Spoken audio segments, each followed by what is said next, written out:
So I want to welcome everyone. It's very exciting to do this coast to coast meeting, and I guess eventually we'll have to get the third coast in as well. I want to let everyone know that the event is being recorded and the video will become available on the Transition Wolfville Area website, Facebook group, and the website. And I guess I shouldn't keep going without introducing myself. My name is Andrea Schwenke-Weil. I live in Wolfville, and I have trying to think of how to introduce myself. I've been working on this issue. I first got into it about almost 20 years ago when one of my neighbors got very ill when the first cell phone tower went up here, and we were very active trying to get it taken down, which didn't happen, but we did manage to prevent another one from going up. And I'm glad that she is on this call as well. Hi. So a few other things. It's probably, oh, Barb, you want to, I'm just going to keep going because I have a number of housekeeping things to go through. Oh, I was just going to say hi. Hi. Yeah. I did put the PDF of this massive PowerPoint on the Transition Wolfville Area website, but I only did that this morning. I did publish the page, but it might not be visible yet, but I expect it will become visible in the next 24 hours or so. And I want to alert you that it is kind of the antithesis of the kind of PowerPoint that just has very few things on it. And our goal is not to read it all. The goal was to provide you with an information package, and I've tried to hyperlink everything so that after the presentation you can go back to it and learn a whole lot more. So don't try to read, if there's happens to be a lot of stuff on one slide, don't feel that you should be trying to read it all, because we won't even try to read it all. And we're going to cover quite a lot of material in a conversational style. And so as presenters, we feel we need our concentration to convey that material to you in as engaging a manner as possible. So we won't really be monitoring the chat. Now there's some experts on the call. So certainly if some people have questions, maybe they could help answering some of those. But at the same time, it would also be nice if you just paid attention to the presentation. Whatever gets recorded in the chat, we can then save, and we'll go through it and maybe make another small package of information after the fact. If you have questions along the way, we do ask that you put those in the chat, and Jillian, our fabulous technical person and host, will be monitoring those to see if there's any overlap, and so she'll choose out the questions that come. And we are going to do our utmost to finish on time, but we are willing to extend the time a little bit, maybe by 15 minutes. So towards the end, if there is a pressing question that you have that hasn't been answered, feel free to put it in the chat, and if we run out of time, then we can also follow up by email, and we're going to ask you whether you agree to have emails in a small little poll. We would also encourage you to join our, at least those of you on this side of the country, to join our mailing list for Transition Wolfville Area. And we also welcome new members, whether you just want to come to occasional events or you want to become an active member. What else did I have to tell you? So I guess this might be a good time to just get going with our little unofficial poll, or do you think we should wait a little bit on that, Jillian, because there's so many people arriving? Yes, so we were curious to know if you know that you are electrosensitive or not. It will be interesting information to have. And so it's anonymous, and then we'll know the results. And I think that will be a telling detail. So. Want us just to jump in then, Andrea? Andrea, can you hear me? I can. You asked a question about whether we were electrosensitive. Do you want us? there's a poll that just should have come up on your screen, and so you could just answer it there. Oh, I see. Did that happen for you? Yeah, but okay, but my thing, I'm not, I don't think I'm electrosensitive, but I am very sensitive to, Right. so how would I answer that then? Well, you've just pointed out the flaw in our question, and then we could have had another question. So I'm going to thank you for that, because there are all kinds of different sensitivities, and electrosensitivity is, just is one of those. And I guess, partly we were going to make a point about that, as you will see. So sorry that we don't have that part of the question. Okay. So this is the outline of what we are going to try to cover. And as you can see, we've worked in 3 question periods throughout so that you don't have to save up all your questions for the end.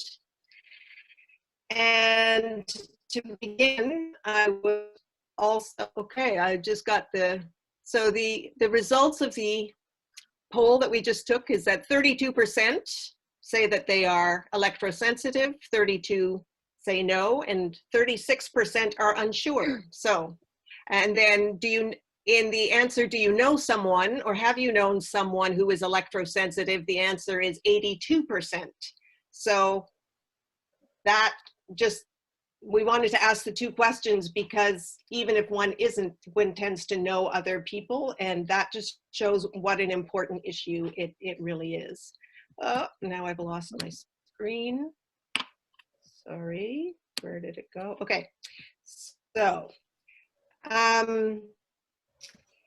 I also want to acknowledge that we are on our side of the coast. We're in Mi'kmaq territory, and we have responsibilities as treaty people. And I feel that this issue is, a very important one. Part of the Peace and Friendship Treaties is the idea that we have made this agreement, and the agreement is to last as long as the grass is growing and the rivers are flowing. And this 5G issue is threatening that. And so I feel it is, for all of us, it's very much a time to rise up and stand up for our Mother Earth, and that it is part of the great shift, which I think many of us have known is coming, or we could feel it, but suddenly it's moving very quickly. And so I think that's another reason that it's nice to have so many things coming together right now. So we will move along and go into the introductions. We have 3 panelists today: Daniel Blair from Nova Scotia, and then the veteran Sharon Noble from BC, and Una McWatt. And though I have written out their bios, I would ask them each to speak to their own experience, and we'll go in reverse order to what I just told you. So Sharon, what would you like to tell us about how you came to be on this journey of speaking out against smart technologies? First of all, I'd like to say that picture is one that my kids like, because they always see me with my mouth open. But anyhow, I started getting involved with this more than 15 years ago when we moved into a new home that we built on top of a mountain here in Victoria. And there were 2 towers across the street from me with FM transmitters that Rogers had installed illegally. They're not supposed to be putting FM near residences. They're supposed to be 12 miles away. And Health Canada and the city here in Colwood assured us before we bought the property that it was safe, that microwave radiation was absolutely safe. So we built stupidly. And about a year after we moved in, I discovered that many of my neighbors were getting sick, and the wide range of illnesses, from hearing problems, neurological problems, and several cancers, a very young man in his 40s with double cataracts, unusual things like that. So I decided I was going to see if there was a connection, and I spent the next year and a half reading and communicating with, of all people, James McNamee in Health Canada. And that started my journey. And since that time, I've been working on cell towers and trying to we now have, instead of 3 FM transmitters on these towers that are just across the street from me, we also have 28 cell transmitters, and I'm sure one of them is probably 5G. And we continue to have many people in our area sick with cancers, dogs dying as young as 4 months with cancers, horrible things like that. The cell tower issue, of course, is important to people who live near them or who see them. But to many people, it's not an important issue. It's NIMBY is kind of the idea. So then when the smart meters came along, I thought, what an amazing opportunity to educate people, because now they're having transmitters on their homes. And I used that as an opportunity to try to educate more people and to bring them in. And we did. The coalition grew to an amazing number. At one point, we thought that we estimated 20,000 people in our group. And out of 1.8 million in British Columbia, we had 250,000 homes. The population is 1.8 million. We had 250,000 homes, not people, refusing to have smart meters. So we had a very powerful force, but we had a law that we were fighting. It was a law here that got snuck in that every home has to have a smart meter. And we're continuing to fight that battle, but now we're expanding into Wi-Fi in schools and to the inevitability of 5G. EMR is EMR is EMR. It doesn't matter if it's from a cell tower, Wi-Fi, cordless phone, you name it. It's dangerous. And we need to help educate people and our politicians to make our environment safer. That's my story. Right. Thank you very much. Una. Yes. So growing up, as you can see by my picture, although that's not a childhood picture, the three things that mattered to me were nature connection, social justice, and creative expression. And I did my undergrad in communication studies, and my main interest was on who owned the communications media and how that controlled the message. And I had a scholarship to do a PhD in that. I decided to take time out. I worked as a journalist in a war correspondent. I came back from that disillusioned and then began to immerse myself into creative expression. Next thing I knew, I was living on a remote tropical island that had no electricity, totally off grid, swimming with dolphins and whales most every day. And they taught me about frequency. And I began to incorporate that into my creative expression. I also learned how to grow food and became connected to pollinators and to the cycles of nature. When I moved back to Salt Spring, I found myself renting a home that had an electric panel right by my bed. It was, there was electricity everywhere, which I could feel because I hadn't lived with it for so long. And then they were going to put a smart meter on it. And that was when I met Chris Anderson, and I learned about the work of Sharon Noble. And I began my journey into beginning to realize that there was something very wrong about this picture. When we bought this home that I'm in right now, there was already a smart meter on it. Because I had opted out early, I was able to get a radio off meter, but that panel is once again on our bedroom. So I learned about shielding. I learned about, we are a wireless and a smart home, smartphone free family. But what I then learned, and this was, we're now talking about 2015, is that the next phase was TELUS, our big telecommunications company here, putting small cells, microcells on telephone poles. And I thought, oh my God, I've done all this work to protect my home, and now I could potentially have a radio frequency emitting device right, within view of my bedroom again. So I began to research. I created a video which Andrea had linked to called Cellular Deception. I thought, great, my work's done. I've got the message out. This was, by the time I finished it, it was 2016. And of course, that wasn't the way it went. I was at that time one of the few people that was talking about 5G and microcells and small cells. And I have spent 4 years researching, spending much more time on the computer than I ever would have dreamt. I've been involved in campaigns locally and also through Sharon and through others provincially, trying aiming to get the word out. I feel like critical mass is growing, but through that course, it took me full circle, because what I realized is that one of the few options we have at this time with how current legislation is, I'm not saying we can't change current legislation, and I believe we will, but at this time, the best option for my community would be to create a community-owned fiber optic network, which was, again, if we own the medium, then we can in some ways control the message. We can decide if we use wireless transmitters or not. When telecoms do that, they're just going for profit, and they are buying into a vision, which we will be talking about today. So that has been my, my work. I've launched a community website about community-owned fiber. I'm just finishing a call to action site, which is very accessible on 5G for Canada, very specific to Canada, because nothing like that quite exists, with lots of templates and action plans and things that make it easy for us to build a movement. And then I've just finished working on a national urgent appeal on 5G with Frank Clegg and a handful of others that we are in the process of launching, so that we actually have a coast-to-coast platform that we can express our demands to the federal government, so that we do really begin to look at how we can change things systematically. I do believe the change has to come from a groundswell, from the bottom up, but that with that energy, we can transform consciousness, which will transform policy. So that's my story for now. Thank you.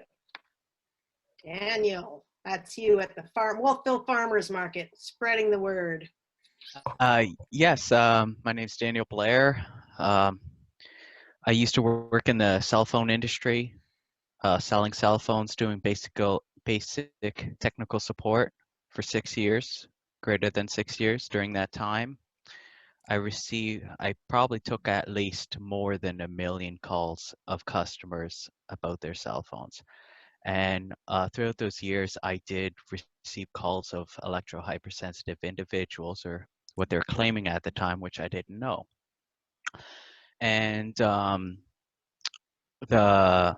worked for a third party doing this for one of the major telecoms, and they knew electro-hypersensitivity and about it, and what was the theory behind it. They knew it through the back memos of their company that I used to work for. So they were aware of this. I received a call one day about a woman, and she needed help. She was saying that she was experiencing problems with her cell phone. And all the other representatives, they weren't taking the call seriously. They were just pushing it off. She would get transferred and transferred. She spent months doing this. And I thought, well, if she's really on this for months, calling in back to back, like, there's got to be a serious issue. No one does that if there wasn't. So I did my own investigative research during that time and figured out that EHS was an issue, a health issue.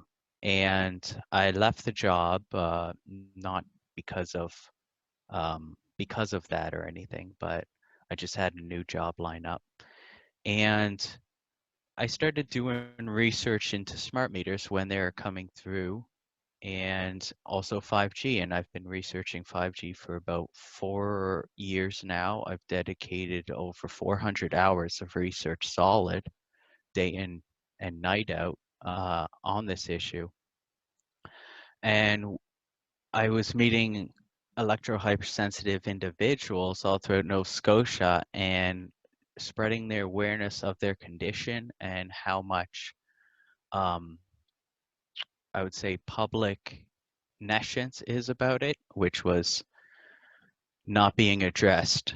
And I just work with them, trying to educate them on how to reduce their effective wireless exposure throughout their home. Also, just looking to create an organization, a movement from the ground up, so that we can advocate for their rights, for their protections, and for living environments that with respect to them, with their sensitivities, because I didn't see this issue being tackled by on a federal level or on a provincial level that I was aware of. And that's why I'm here, I guess. So Okay. Well, thank you. I think we're going to have a great discussion. So our first question is, what is 5G? And that's a big question. So we'll start off by watching this short video, which was produced by the Institute of Electrical and Electronics Engineers, and it's going to tell us what 5G is all about. Every new generation of wireless networks delivers faster speeds and more functionality to our smartphones. 1G brought us the very first cell phones, 2G let us text for the first time, 3G brought us online, and 4G delivered the speeds that we enjoy today. But as more users come online, 4G networks have just about reached the limit of what they're capable of at a time when users want even more data for their smartphones and devices. Now we're headed toward 5G, the next generation of wireless. It will be able to handle 1,000 times more traffic than today's networks, 10 times faster than 4G LTE. Just imagine downloading an HD movie in under a second and then let your imagination run wild. 5G will be the foundation for virtual reality, autonomous driving, the Internet of Things, and stuff we can't even yet imagine. But what exactly is a 5G network? The truth is, experts can't tell us what 5G actually is because they don't even know yet. But right now, there are 5 brand new technologies emerging as the foundation of 5G: millimeter waves, small cells, massive MIMO, beamforming, and full duplex. First up, technology number 1, millimeter waves. Your smartphone and other electronic devices in your home use very specific frequencies on the radio frequency spectrum, typically those under 6 gigahertz. But these frequencies are starting to get more crowded. Carriers can only squeeze so many bits of data on the same amount of radio frequency spectrum. As more devices come online, we're going to start to see slower service and more dropped connections. The solution is to open up some new real estate. So researchers are experimenting with broadcasting on shorter millimeter waves, those that fall between 30 and 300 gigahertz. This section of spectrum has never been used before for mobile devices, and opening it up means more bandwidth for everyone. But there is a catch. Millimeter waves can't travel well through buildings or other obstacles, and they tend to be absorbed by plants and rain. To get around this problem, we'll need technology number 2, small cell networks. Today's wireless networks rely on large, high-powered cell towers to broadcast their signals over long distances. But remember, higher frequency millimeter waves have a harder time traveling through obstacles, which means if you move behind one, you lose your signal. Small cell networks would solve that problem, using thousands of low-power mini base stations. These base stations would be much closer together than traditional towers, forming a sort of relay team to transmit signals around obstacles. This would be especially useful in cities. As a user moved behind an obstacle, his smartphone would automatically switch to a new base station in better range of his device, allowing him to keep his connection. Next up, technology number 3, massive MIMO. MIMO stands for multiple input, multiple output. Today's 4G base stations have about a dozen ports for antennas that handle all cellular traffic, but massive MIMO base stations can support about 100 ports. This could increase the capacity of today's networks by a factor of 22 or more. Of course, massive MIMO comes with its own complications. Today's cellular antennas broadcast information in every direction at once, and all of those crossing signals could cause serious interference. Which brings us to technology number 4, beamforming. Beamforming is like a traffic signaling system for cellular signals. Instead of broadcasting in every direction, it would allow a base station to send a focused stream of data to a specific user. This precision prevents interference and it's way more efficient. That means stations could handle more incoming and outgoing data streams at once. Here's how it works. Say you're in a cluster of buildings and you're trying to make a phone call. Your signal is ricocheting off of surrounding buildings and crisscrossing with other signals from users in the area. A massive MIMO base station receives all of these signals and keeps track of the timing and the direction of their arrival. It then uses signal processing algorithms to triangulate exactly where each signal is coming from and plots the best transmission route back through the air to each phone. Sometimes it'll even bounce individual packets of data in different directions. off of buildings or other objects to keep signals from interfering with each other. The result is a coherent data stream sent only to you. Which brings us to technology number 5, full duplex. If you've ever used a walkie-talkie, you know that in order to communicate, you have to take turns talking and listening. That's kind of a drag. Today's cellular base stations have that exact same holdup.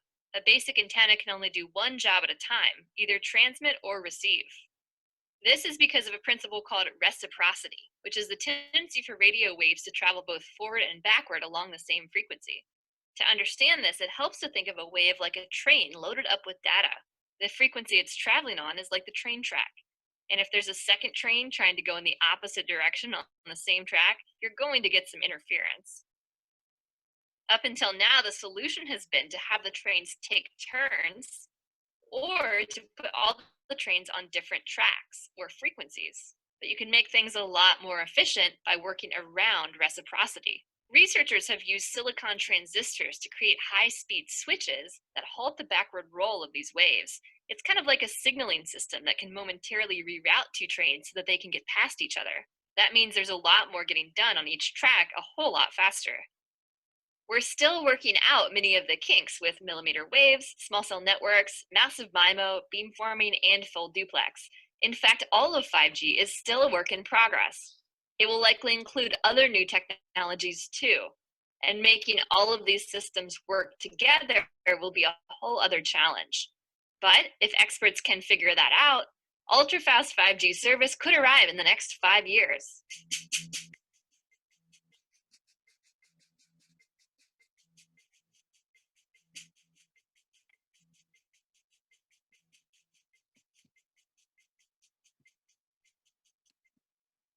Okay, so that's a lot of information. So let's next get a brief sense of what the current status of 5G is in Canada. I believe Vancouver is maybe the first city to have it in place, and the first university with 5G is the University of British Columbia. Toronto has been experimenting with a smart grid. Rogers seems to be the first telecom that's rolling out 5G. I've also heard that 5G ready internet is being put in place in various rural communities in Nova Scotia. So we put together a series of photos. So that everyone will know what to look out for in their, around their homes and wherever they're living. Because these small cells are going to go up on telephone poles, on street lights, and I just heard this week that in the USA they could be going up on people's homes unless there was a massive protest to stop that. So we'll save any concerns about all of this maybe until the next question. This is just another visual for all the things that this smart new world is going to bring us. So let's just go through the photos, and I'll leave Dan and Una and Sharon to jump in here to explain things. Go ahead, Dan. So here on one of the photos, we just see the current technology, what it looks like out in BC. This is from EMRBC group. So I got all this photos from that. You can see there's a massive MIMO Huawei as well. In the next picture, that's what they're talking about, massive in, massive out for all their transitions. That's what it looks like. It's not as big as it looks sometimes. There's different various ones. Also as well, some of those are a mix of 4G and 5G. The one to the very left, the biggest one, flattest, is 5G. The smaller ones as well, they can be 5G as well. 4G is usually what we're looking at here is 4G LTE, which can be converted into 5G. But usually the smaller panels are 5G. That's a 5G access point. It's taken on the marketing floor of one of the tech conferences. That's to set near the home or in the outside usually or inside, as far as my research entails. This next slide, of course, when you're implementing so much technology, and of course, you'll see the link, the YouTube link, you can go watch it after the conference or throughout your own time. But Brigadier General Robert Spalding was talking about with Patrick David, who's a cybersecurity network specialist, and they were talking about the threat or the cyber threats as well as the loss of privacy with 5G. It's a very interesting video for sure, and how China is implementing that technology as well. We got other cybersecurity experts you can follow in this link, and how they're saying basically the same thing. There's privacy risks, there's national security, cyber threat risks If I when you're could just putting in. If I could Yes, just interject here, sorry to interrupt, but sure. Huawei is a major concern for many countries um, because it's a Chinese company. And the fact that um, the relationship between corporations in China is very different than here in North America, where the government has basic control over how it operates. And Huawei is considered a major threat because not only is it making many of the microcells, it's also installing them and in that way inserting itself right into the grid. And therefore, it is very likely that the Chinese government will be able to have full access to our grid and our whatever is going on. Sorry, Daniel, for interrupting. Yeah. Actually, I want to just interject before because it's almost like we're going into what the implications of 5G are, but what one thing that's really important is that the video that we saw only addresses the millimeter wave 5G. And I know if we're not tech minded, even that can make our heads spin. The video we saw, there's a really nice analogy that someone in the New York Times used that I've adapted. And let's use ice cream. So that millimeter wave 5G is rocky road. So the waves don't propagate easily. They get blocked by buildings and vegetation. And so you need all of those, the massive MIMO. The beam forming is important because what that means is that that type of 5G is device enabled. In other words, if that pole out at the end of my driveway that I spoke of has a 5G enabled small cell, if I do not have a 5G device here, it will not be beaming to me. It will only be beaming if I have a 5G device. But what is being installed right now are 4G small cells, which actually have greater implications to some degree because they are constantly emitting radio frequency. So think of that as a blanket versus a bullet. That's an Arthur Furstenberg metaphor. That's a great one. And right now in Vancouver and at UBC, Andrea spoke of that, they're not using millimeter wave technology. They don't have the devices yet on the market, I believe, that are, or they're just starting to unroll them. They're using what would be 600 megahertz, which is a 5G that is a little bit similar to the 4G I spoke of, where it's going to blanket everything. It's not going to give you those super fast speeds they talk about. It's not going to enable all of the, the smart grid, the autonomous technology. It's basically just industry upgrade because they have to go somewhere.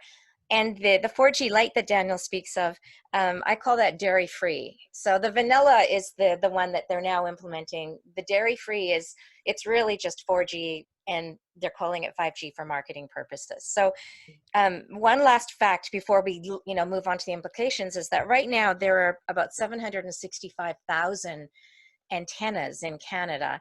And that's before they bring, if they do put small cells in for 5G, they're looking at having to put them every 2 to 12 houses. So we're looking at 900 per square mile, or, I don't even want to do the math, but we're looking at potentially, I don't know, a million?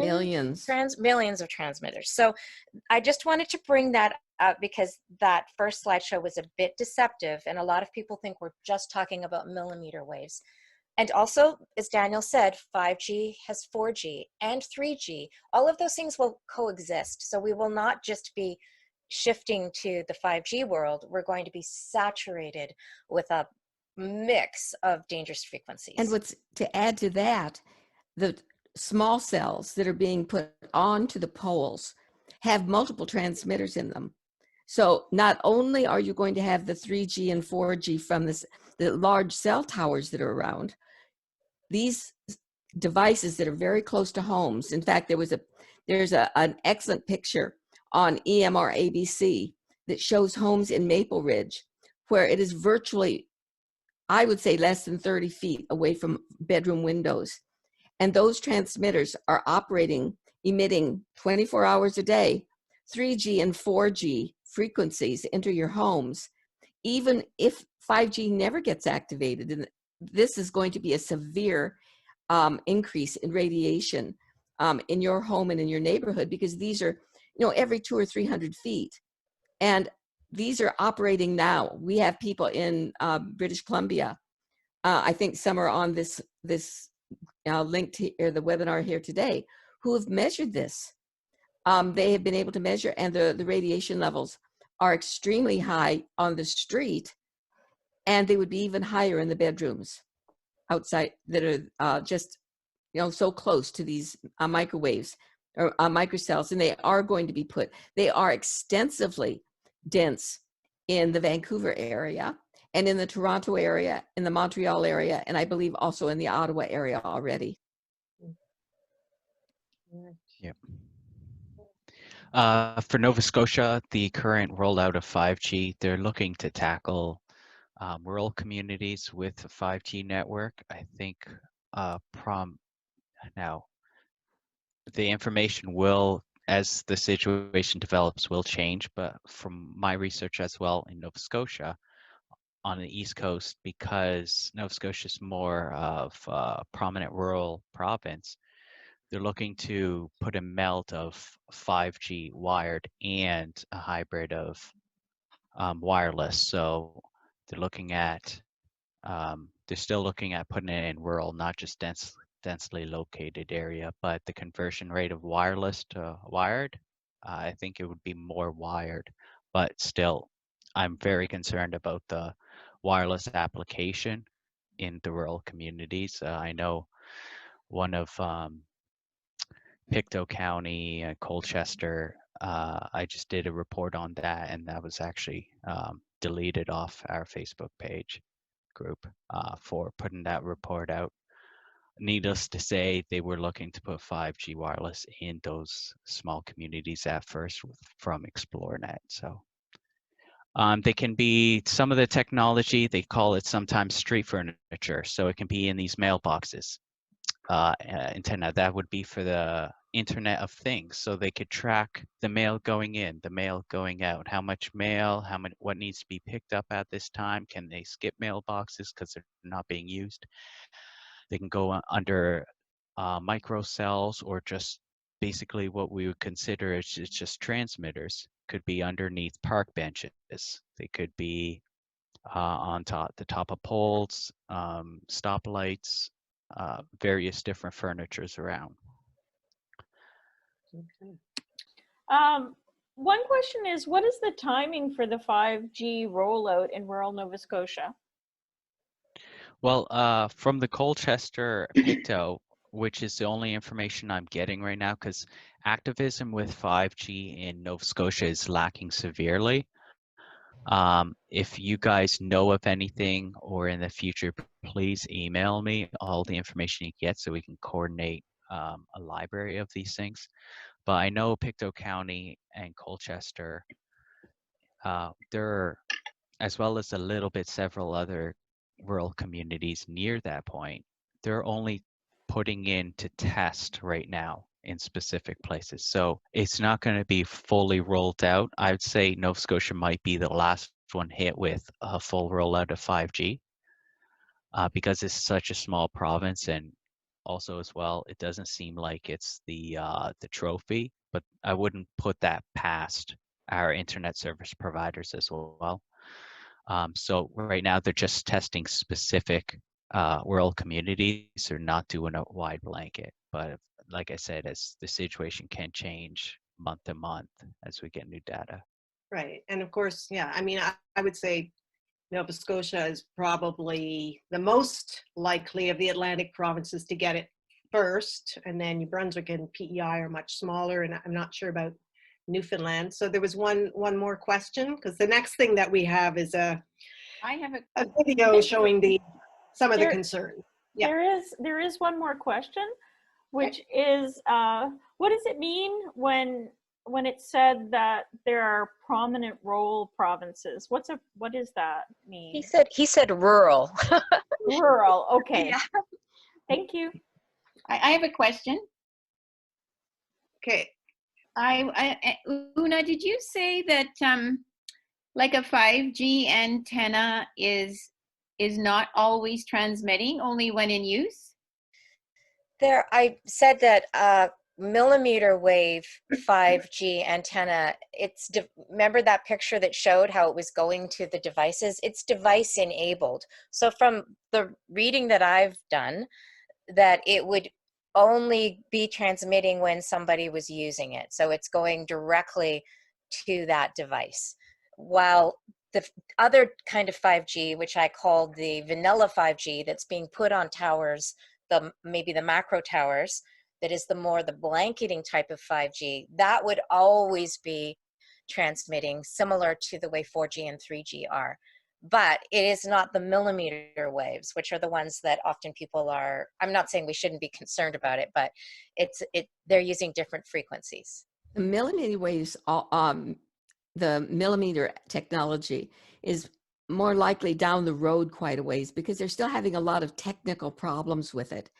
As said in that video, the millimeter waves have difficulty traveling very far or penetrating. So they're going to have relay meters. And this is one of my major concerns, is that the relay meters, I believe, or the relay transmitters, receivers, will have to be either on or in our homes. And I'm very concerned that some of the things that are being done here in British Columbia by TELUS is laying the backbone for that. As well, devices are specific to 5G. And right now, I believe that Samsung is the only company, well, maybe it's not anymore, but there aren't that many 5G telephones that are available for use yet, and they're quite expensive. So everything taken together, the millimeter waves probably are down the road just a little bit for the majority of places. They'll probably be having pilot projects in maybe some of the smaller areas and maybe universities, but our major concerns needs to be, one, they're laying that backbone and they're doing it now surreptitiously. And I think that we need to be able to be very alert to what's happening so that we can stop it and be involved later down the road. Okay. So it is what we're, Dorothy, I'm sorry, but okay. we actually want the questions to come in writing so that we're not kind of interrupting each other. And that way Jillian can see if there are other people asking the similar question. How do I put a question in writing? Did you see the little chat box at the bottom? I think it should be at the bottom. Oh, yeah. Yeah, then that opens up a box and you can just type in your question. Okay. That's fine. And just there have been lots of people joining. So I just want to let everyone know that the event is being recorded and it will go up on the Transition Wolfville Area YouTube channel. So it will be available through the Facebook page and the website. And we've also, all the slides have been put into a PDF, which will also become available on the website. So don't feel that you have to, I mean, some of them have a lot of writing on them. Don't feel you have to read all of that. It was really designed as an info package. So the next thing we're going to do is watch another short video by the Electromagnetic Frequency Action Network, and it's a 5-minute video synopsis of the concerns, and then we'll go back to our panelists.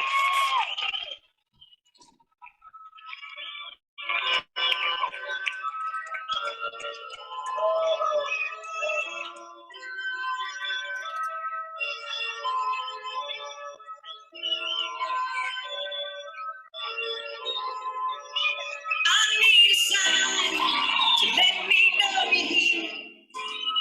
All of these lines are being crossed on the atmosphere.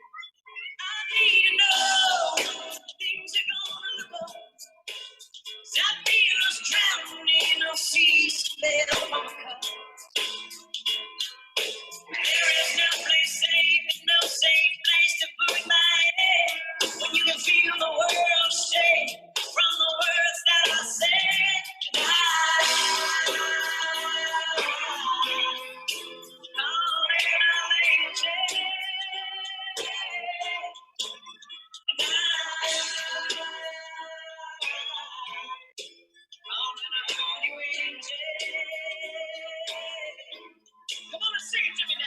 is there such?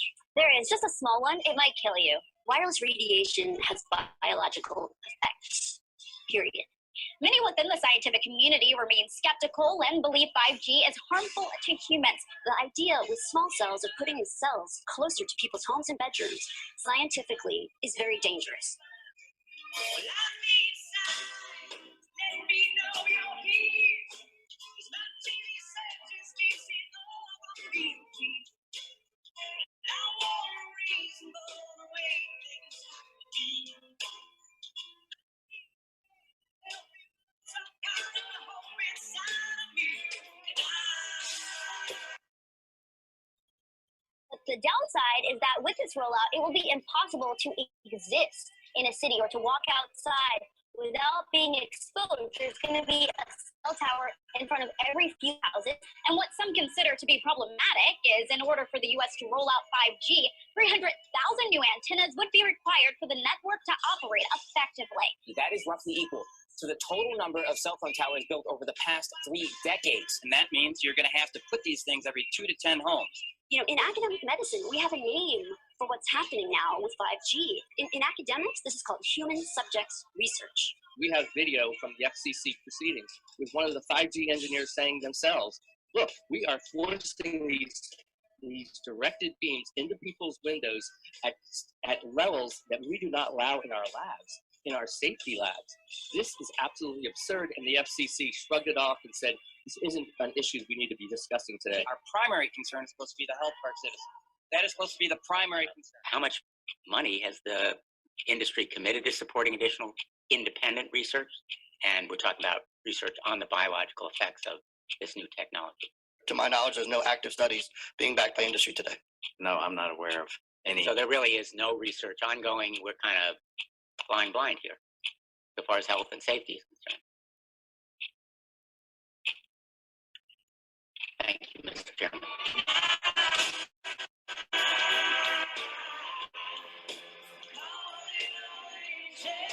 I'm saying that there should at least be a public debate about the health effects. And the fact is, the government is completely not jumping on the ball.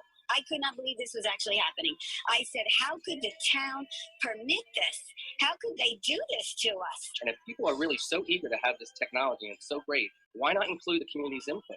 Why not have their input in what's going on? You couldn't give me $10 million for this. There are potential health risks to these. There's also the devaluation of our home properties. This is a serious problem for occupational health, public safety, and personal safety.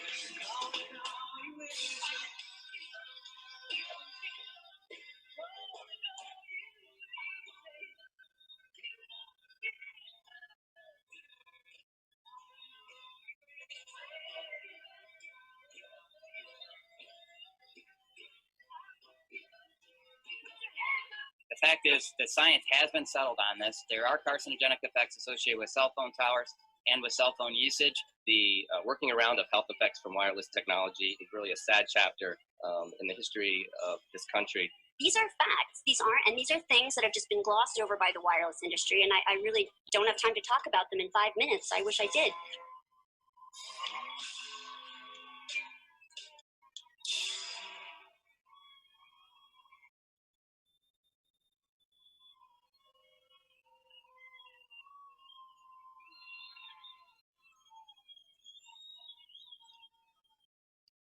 So, I know we could go on for hours over the concerns, but they will get elaborate. I mean, a lot of them have come up already, and we'll elaborate on them more as we work our way through the presentation. But let's just pause and have you each give us a bit of a sense of what your main concerns about 5G and the technological applications of it would be. I'll just start us off with a quotation from Martin Pall, who's Professor Emeritus in Biochemistry and Basic Medical Sciences from Washington State University. He has said, putting in tens of millions of 5G antennae without a single biological test of safety has got to be about the stupidest idea anyone has had in the history of the world. So, Sharon, how about let's start with you. Oh, you're muted. Can we wait in here? Oh, No, no waiting. I mean, No I'm sure. way. No, let's let I the got stuck. yeah, and then we'll come back to you. Okay. Okay. It's very difficult to argue with that. Of course, the studies that have been done in 4G and 3G show that that microwave radiation is extremely dangerous. So we know that that's true. There have been very few studies done on 5G, but the few that have been done indicate that there's great potential for harm. There was one out of Israel that showed that the sweat glands are affected, because the millimeter waves don't go very deep into the skin, but they do affect the surface, the eyes, the skin, which is our largest organ. And the study in Israel showed that the sweat glands act as antenna and can bring the millimeter waves deep into the body. And other studies show that the waves do enter this way and have affected the organs, livers and kidneys and hearts of laboratory animals. So there's no reason to believe that the same thing wouldn't happen to people. But the sad thing is that studies have been available from the 1940s showing that these are dangerous and nobody's paying any attention to them. The industry denies it. So it's only through our voices now that we're going to be able to raise the issue and make people more aware. And this is growing, but it's a major issue. And as Martin Pall said, and many other people have said, and the city of Brussels has said, we're all becoming guinea pigs in this terrible experiment. Okay, thank you. Dan, how about you go next, and then we'll have Una. My main concern of 5G, and not specifically the millimeter wave, because it's directed energy, but the widespread of the compacting of 3G, 4G, and 5G. I'm really concerned about the bees, the environment. It seems like it's an not so spoken about topic when it comes to the forefront of 5G, because everyone's talking about the health and human biological effects, but the environmental effects as well with the degradation. We could almost see, I've been pretty sure that we're going to see a reduction in crop production due to the pollinators becoming near endangered or borderline extinct from the compact radio frequency electrosmog that's going to be coming in the next couple of years. So really, I know a lot of people have been focused on the human aspect, but that's where I put the environmental aspect in. And anyone who's concerned about climate change, anyone who's concerned about an environmentalists and stuff, they really need to look at 5G and just the environmental biological impacts of 4G, which is already existing. Thanks. Una. I repeat that it's crazy to be creating a society that is dependent and addicted to technology that wreaks havoc on every living thing, be it a tree, a bee, or an infant. And my concern is how much is enough? This ongoing cycle of consumption. The main consumer cell for 5G is video, so that you can stream a video in seconds instead of minutes. When did we become a population that has to be on screen 24/7? When did we lose the ability to truly connect with one another and with nature? And I really question this addiction to consumption, and the technology promotes it. It's designed to do that. There have been studies that show how it works with the cerebral cortex. And I believe that if we don't take a step back and all of us really make responsible choices as consumers and as human beings, this technology will be one of the dominoes, just like we saw those cell phones flip, that is going to just push us over the edge, because it is affecting climate change. It is affecting pollinators. It is affecting not only our human bodies, but our mental, emotional, and spiritual bodies. Okay. So now we're going on to all the smart stuff. So there's like just so much of this stuff proliferating. And as we heard in the first video, the goal is to have eventually everything connected through the Internet of Things. Then I find myself thinking back to when the first smart car came out, and I thought, oh, smart cars, it's all about being small and energy efficient. But in fact, it seems to have turned into something quite different. And many people have become familiar with this concept of smart through their cell phones, smartphones. In Nova Scotia, in BC, you got your smart meters already a long time ago, but they're just being rolled out right now. And there's been a little pause because of the COVID pandemic. Yeah. So, and many Nova Scotians aren't actually aware that we do have the choice to opt out, which not every province has had. So I thought we would start with a very immediate concern in Nova Scotia and get to hear about some of your experience in BC. So Sharon, could you maybe share some of your experience and research on this matter?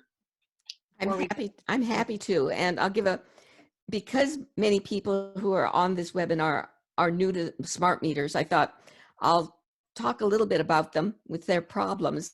And the people from BC, this is old hat. Mm-hmm. There are many problems associated with smart meters. First and foremost, they are wireless. They emit radiation. They have two transmitters in them. One, at least the ones in British Columbia and the ones that I'm familiar with, which are Itron, operate with a 900 megahertz that is communicating with the collectors, the transmitters that are out there by the hydro companies to get our utilization information. And the second one is an internal one that operates on the 2.4 gigahertz range that communicates or will communicate with smart devices in the home and will gather information from your smart washing machine or your smart refrigerator or your smart toothbrush. Everything in the future that's going to be smart will have a chip in it that will be able to communicate with the smart meter and through the smart meter, ultimately to the Internet of Things. The smart meter itself emits many signals. Most industry will tell you that they only emit 3 or 4 signals a day. Well, this is data signals, sending the utilization information to hydro. But in fact, there are thousands and thousands of signals. At one test done in California, some of them were up to almost 200,000 signals a day. Several examples from Itron have given that they're going to be emitting signals virtually constantly every few seconds. And they do this to keep the grid stabilized. The information is that they have to communicate between the smart meters on your neighbor's home and your home, and then off to the collectors. That is the way that hydro can identify whether there is a problem, that the electricity has gone down, or some miscommunication. So when the utility tries to assure you that it's safe, there are only a few signals a day, that's not true, but that's what they're all saying. Second, the smart meter itself has a lot of problems. It is a computer. That's all it is. It's a simple, cheap, plastic computer, a combustible computer that holds, at least in Itron's case, a lithium battery. I understand that there are some makes that do not hold lithium batteries, but ours do. And lithium batteries, when they get wet or hot, explode. And in British Columbia, there have been fires associated with these lithium batteries. In addition, when the smart meters, which have a very, very short life expectancy, generally between 5 and 7 years, you have to dispose of these lithium batteries. And environmentally, that's very bad. So what do we do with all these additional batteries that are going to have to be disposed of or handled? As I said, the smart meter is combustible. It is where the analogs were made of glass and metal. They couldn't burn. They virtually were impossible to burn. But yet the smart meters, I've documented dozens of fires that have happened, and many, many more have no doubt happened across the country. In addition to the radiation, they increase the dirty electricity that is going on our home wiring systems, to which many, many people are sensitive. This is caused because there's a switch mode power supply that switches the power coming in from AC, DC, and back. There has to be a small amount that runs the meter, and then it's converted back to run into your home. And this creates dirty electricity. And another consideration is that the installation process itself is dangerous. Anytime you're taking a meter off the base, which at least in British Columbia is owned by the homeowner, you're running the risk of damaging the base itself. The lugs into which the meter fits get spread. And anytime that happens, whether it's an analog being changed or a smart meter being changed, if those lugs are spread, you can have arcing and you can have a fire. And this has happened. This has been documented to happen many times. And during the smart meter installation program in British Columbia, they hired people straight off the street. They didn't use qualified electricians to do this changing of meters. They hired people straight off the street with just a few hours training and put them out there to do what an electrician is supposed to do, to take the meter off the base and to put the smart meter in. And as a consequence, there were many houses that caught fire. A lot of damages occurred. And with the smart meter, when they're exchanging it, they don't turn the electricity off in the home. And any electrician will tell you that the power should be shut off before something as dangerous as this happens. And as a consequence, more fires have occurred. And lastly, smart meters are vulnerable to power surges. In several places, in British Columbia, in Palo Alto, California, in Sacramento, California, in several places in Ontario, when there's been a power surge, for instance, during a storm, when a tree falls on the lines or something, the power surge rushes through, and because there are no fuses, there's nothing to shut it off, the power surge can cause the smart meter to explode straight off the home. In Palo Alto, California, where half the city still had their analogs and half had been converted to smart meters, when a power surge occurred, there were 70 fires, and they were all with smart meters, not a single one with an analog. So these are part of the problems with smart meters. And last but not least, costs. These smart meters have a very short life expectancy, where analogs could be on your home for 30, 40 years and still function perfectly. These cheap computers only have a life expectancy of 5 to 7 years. So that means that they're going to be changing them and endangering, damaging your base and doing all of the other things I mentioned time after time after time.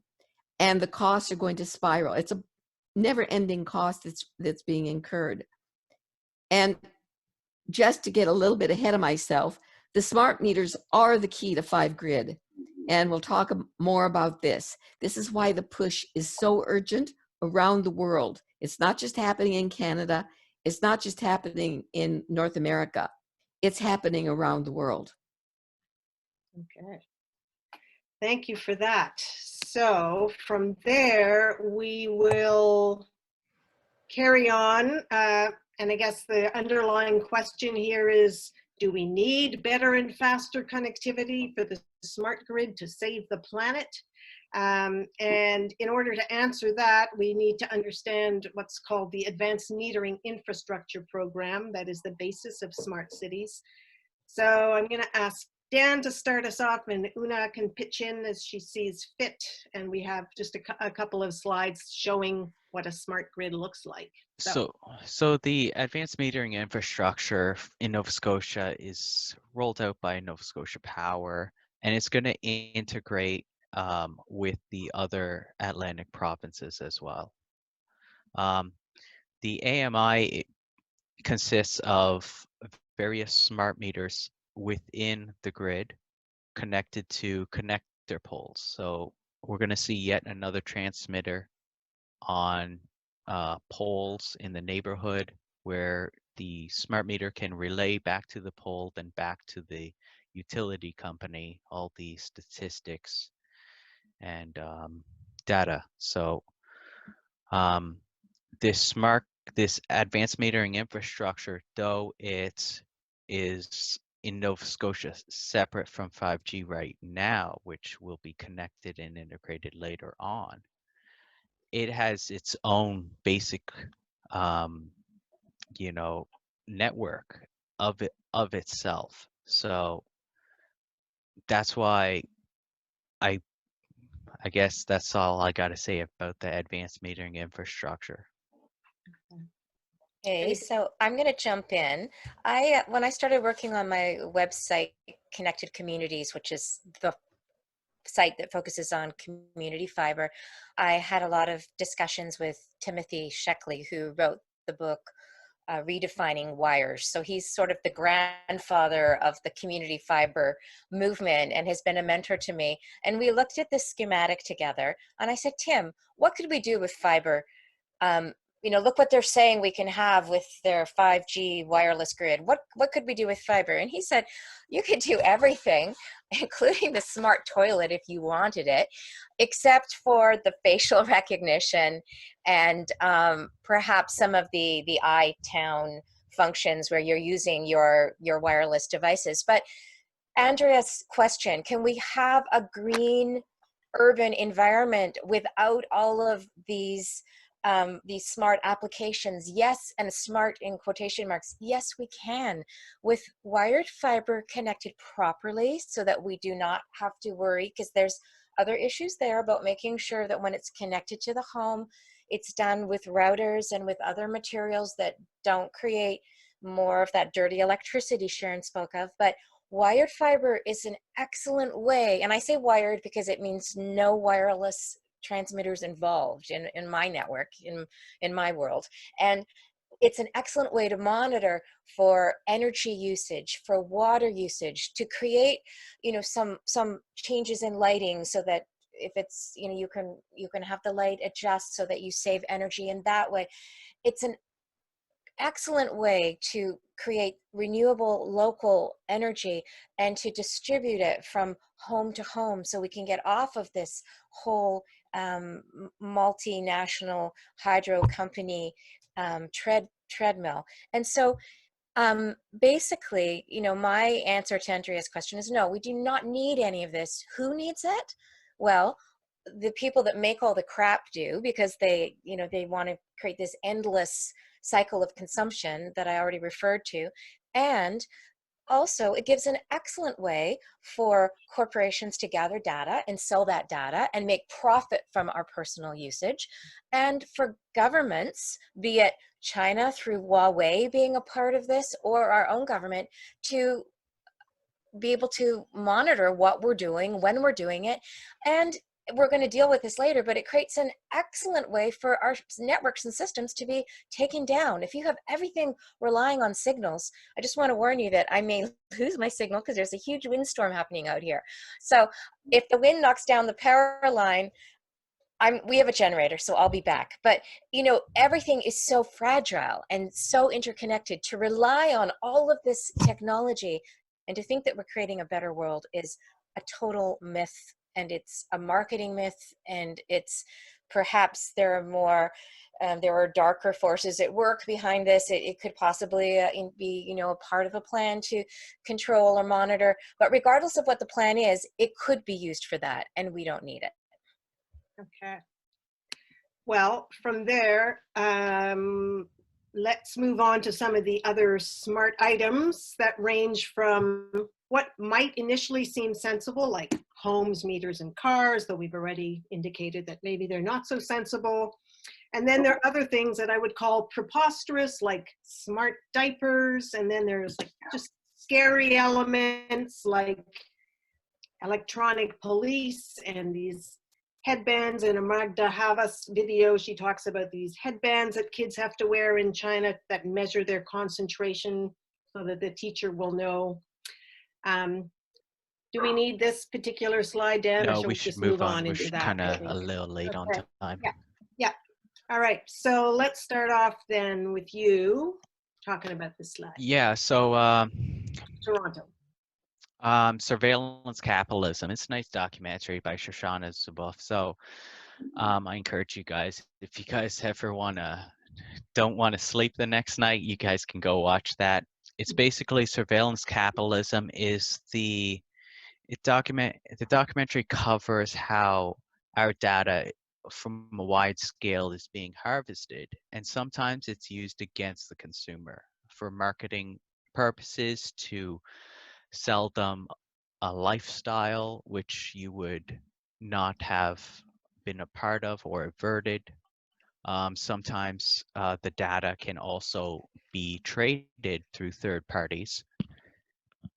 And in the third parties, sometimes the agreements are not to sell the data, but to share it, and they receive benefits as well. Surveillance capitalism can work two ways as well. It can work for the foreign surveillance as well. If they wanted to do cybersecurity threat, which would be to spy on specific individuals or politicians or people of a government status that push policy. So surveillance capitalism, if we're not very careful and conservative with it, it can be a detriment, because all this data that we collect, it doesn't disappear. It's all cataloged. And this is literally the removal of our privacy rights that our forefathers have fought for in the war. They paid the ultimate price. And that your automated electric car, the operating system to your electric car, policing, electronic policing, or the automation of police enforcement. For instance, I know through the OneStar device, the OneStar service of your electric vehicle or your vehicle now, police could use that, use a smart technology in that car to see if you have a seatbelt on. They wouldn't have to check.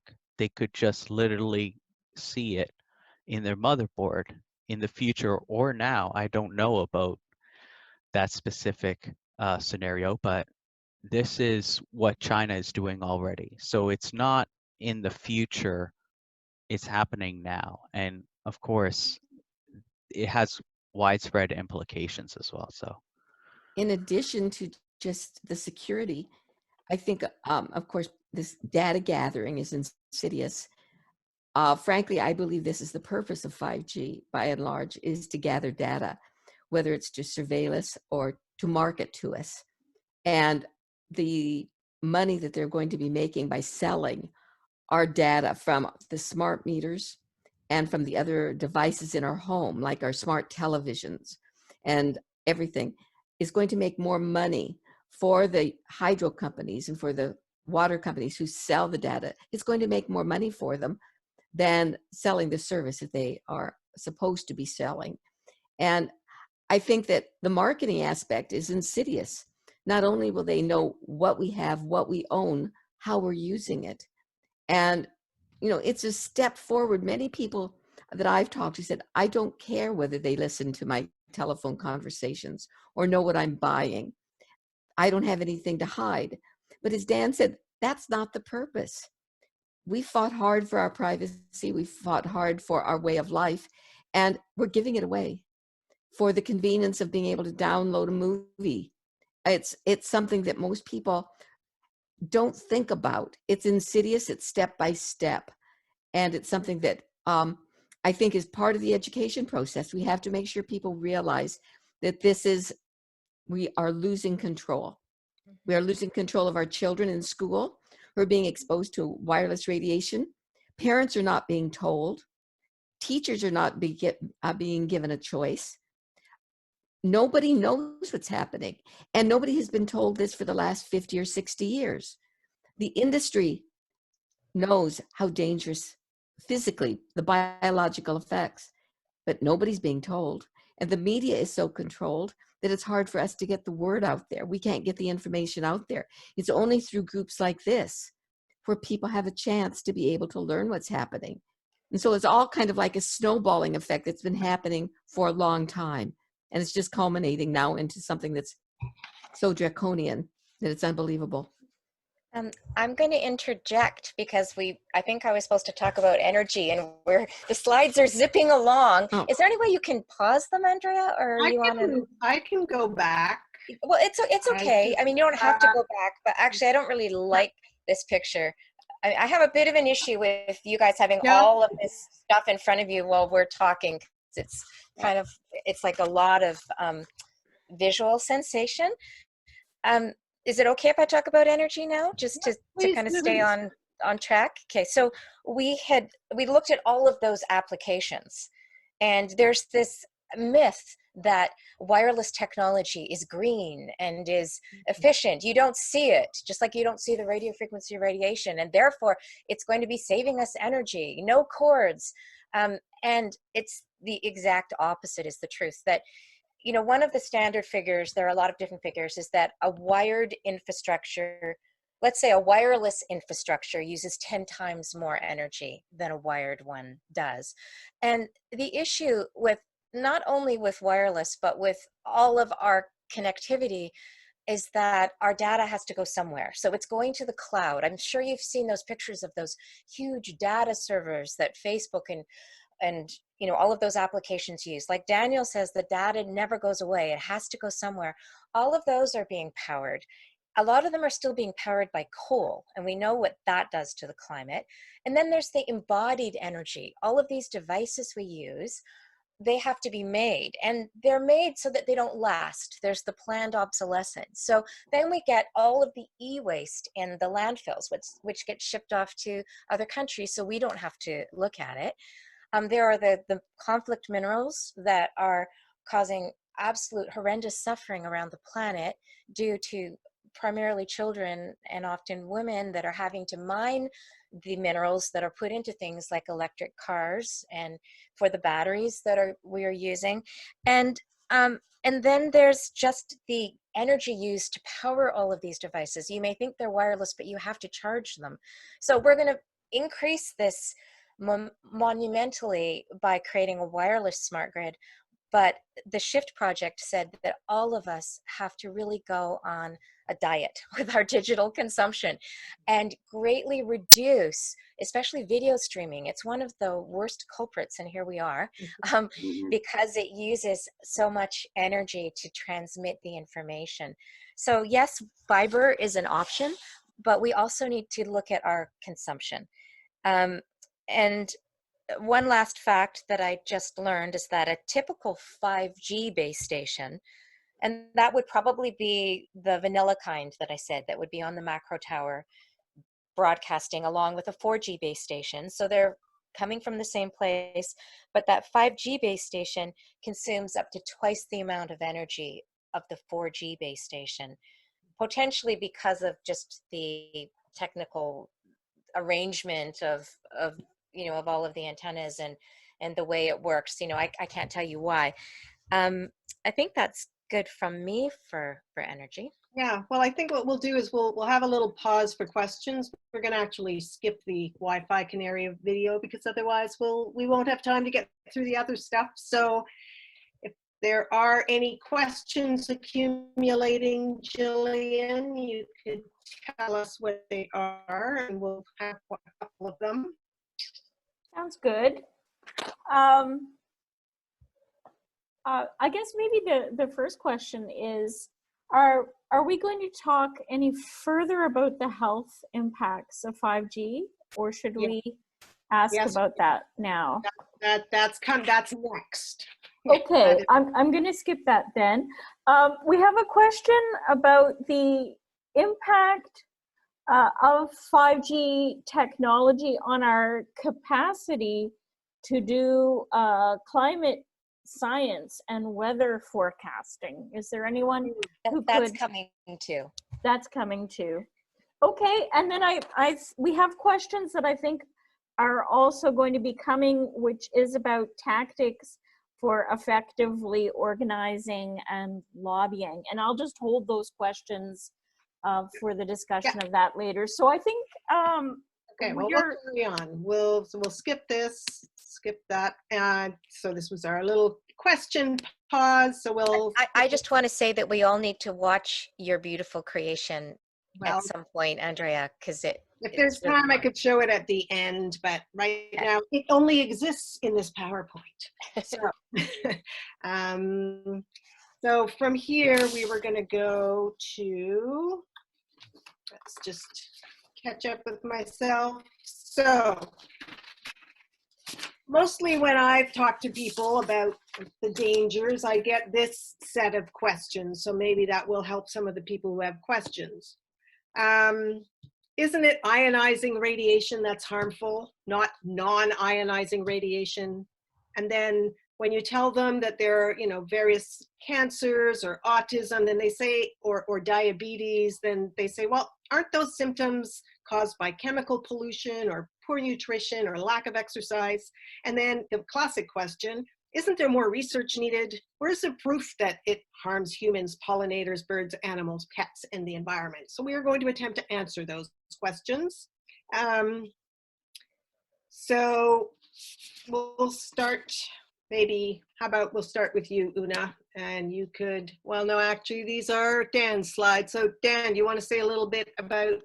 Yeah, it's a common misconception animals. by the public, and it's also a prevalent deception by the industry to say that non-ionizing radiation causes no harm. That is a blatant myth, false, and it's industry propaganda. What we know today from research of various independent EMF scientists and specialists all across the world for the last until 1950 is that we have seen biological effects on the human body, at plants and animals due to non-ionizing radiation. Now, whenever you see somebody say the phrase non-thermal, that is also part from the industry. You could use the non-ionizing radiation, that's a bit better, but the reason why non-ionizing radiation is effective against biology is because it's artificial. Now, the sun, we get radiation, but that is balanced and that's natural. We've lived with it for far longer.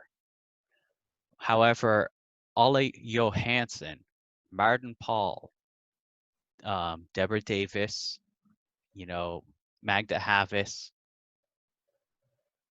among various other ones, have clearly shown through their research, and some of that will be in the slides that you can go through as well to read it for yourselves, have shown that no matter what the spectrum is, except for certain frequencies that can produce therapeutic effects, most of the artificial spectrum does produce toxins or genotoxins. So they do affect biological in a negative way. And most of our industry has shown that telecommunication industry has shown that, they make the argument, well, it's not producing any heat, so it doesn't affect us. Well, they're relying on Health Canada, Safety Code 6, they're relying on the World Health Organization, CENARP, the ICNIRP as well, which is International Commission for Non-Ionizing Radiation Protection. And that's all been, I would say, industry funded and not independently funded. So we have to really look at the corruption on an international level of where the basis of these guidelines came from to really figure out the truth that all artificial frequencies can be harmful. There are specific ones that can remend bones. There's specific ones that can re-energize the body in a balanced way. But we're not talking about, but those are specific and very few and far between. And most of the radiologists that work in these hospitals that you take MRI, as well as a CAT scan, an X-ray. These are all harmful. And most of our health professionals, when they are introduced and do their education, that is not the electromagnetic spectrum is not a mandatory lesson. They can take it as an elective. But most of them are unaware. Sometimes the radiologist will have 5 years in the lab, in the room, and then circled out, because industry knows that if you put a radiologist with that device that they're scanning people with all constantly, more than 5 years or greater, they can start proliferating cancer, and among other issues as well. So that's one way they always circle out radiologists as well. Are you done, Dan? Yep. Yeah. One interesting paper I read was analyzing, well, why, if we have all of this research that shows that radio frequency radiation causes biological harm, why can our governments and our regulatory bodies still ignore it? And one theory that came forth is because there is not a proven theory of causation. In other words, there is not a universally understood scientific theory that says this is how the problem starts. And it may be that there are many gateways to that. We may be familiar with Dr. Martin Pall. He's presented one theory, which has to do with the way our cells absorb and distribute calcium. He calls it the voltage-gated calcium theory. But you know, it's interesting because I've just been doing some national work with, I won't say her name, but with a doctor, a PhD, who's very well known for having done research on this. And she said that there's still no research that shows actual causation. It's just showing correlation and it's showing symptoms. So I know that some people may say, oh, but I've read this, I've read that. But the idea being that we are still in a process, as Sharon was told me, which was really news to me, that we're just studying 3G. We haven't even studied 4G or 5G yet. So the science is just catching up. However, what's important is what we witness in our own bodies and what we witness in the world around us. So if we notice, as I saw a comment, that the June bugs left when there was some transmitter put in. I didn't see the whole comment because it gets cut off. Or if we notice a decline in honeybees, if we notice that the songbirds, like where my dad lives, when he first moved there 15 years ago, in a suburb outside of Vancouver, it was full of songbirds. Now he doesn't hear a bird sing. To me, this hurts my heart, and I believe that it's totally connected to a mix of things. We know that there are cofactors, and there's research that shows us that. The GMO foods, the pesticides, but radio frequency radiation is a key player in what we're seeing happening with our pollinators and with our wildlife and with our plants. And I believe that we need to educate our governments, and they need to take a precautionary position while the science, it takes a long time to create scientific theories that are plausible and repeatable, but we will get there. And that in the meantime, we should not be experimenting with these technologies. Okay. If I might interject, are you finished, Una? The studies are anecdotal as much as anything else. We've got so many studies going back to the 1940s and 50s that were done by the US and other militaries showing the effects. If you go on to Magda Havas' site and look at Zori Glazier, the 3,000 studies that he provided from the US Air Force, the militaries have known that there are biological effects. The industry has known that there are biological effects, for instance, from their cell phones. And they may not know the causation, the exact way that it works. There are still things like cigarettes, that people were informed about the dangers of smoking before all of the causation was realized and understood. But this industry, the telecommunications industry, is so very powerful. It makes more money than any other industry in the world. It has extremely strong lobbyists behind it. We are not being told the truth. We can't even get labels on cell phones warning people that you should not hold a cell phone to your head. The law, the FCC and Health Canada require them to put this statement into their manuals, but how many people read the manuals? This information is being hidden from people. And we've got enough studies that show that children are extremely vulnerable to this radiation. We know that heating is not the only thing that harms. There are things that we can be doing today to make people take precautionary actions if they're just told. And this information just is not being put out there. And one shocking thing, for an example, is, well, two shocking things versus PhoneGate. There were thousands, of media outlets in Europe that are putting out information about PhoneGate, where cell phones are emitting higher levels that are even allowed by the extremely high allowance levels that most countries allow by their guidelines. And this information has not been made available in the North America, except for one single article in the Chicago Tribune that I found. And this is very, very disturbing. A similar thing was when the two major studies came out about a year and a half ago. The NTP study, a $25 million 10-year study by the US National Institute of Health, and a $25 million 10-year study by the Ramazzini Institute in Italy. One showed with the cell phones that very high intense radiation increases your likelihood of getting cancer, as well as a very very rare tumor, a schwannoma of the heart. The second one, which is the Ramazzini, looked at much lower levels of exposure from living within 500 meters of a cell tower, for instance, and came up with exactly the same results. How can that be ignored? But yet it is. You will not find that on Health Canada's website. You will not find it on a Cancer Society's website. This information is not being given to people. And if we want to encourage them to take precautionary actions, we have to help educate them. Which is pretty much what we are doing. So could I interrupt with a question? You could.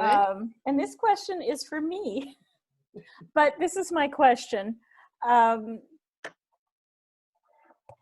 we're looking just specifically at the impact of these new wireless technologies on humans or insects, other creatures, and there were some presentation, a bit of in the video and whatnot, of looking at concerns, that there might be concerns that there's not adequate studies about the health impacts of these technologies.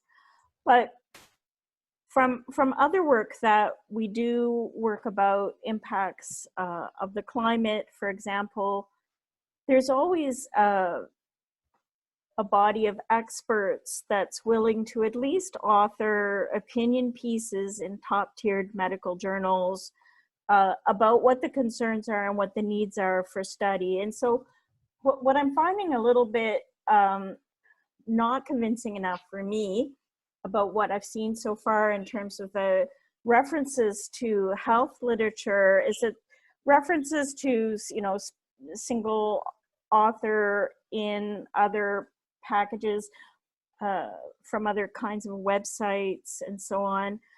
And what would be convincing to me would be, where are the scientists that are backing you up that say either we have research and this is what it is, or we don't have research because there's inadequate funding for it and it must be done in order for the harms and to follow the precautionary principle.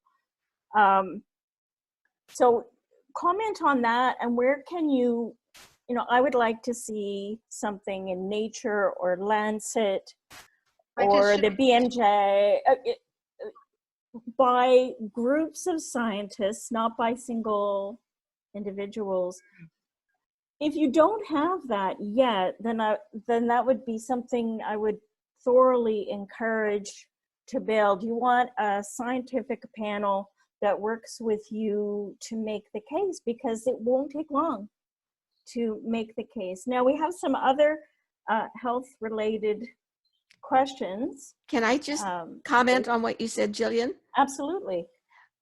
There are many panels. There are many resolutions. There are dozens of statements by very reputable, well-respected, independent scientists.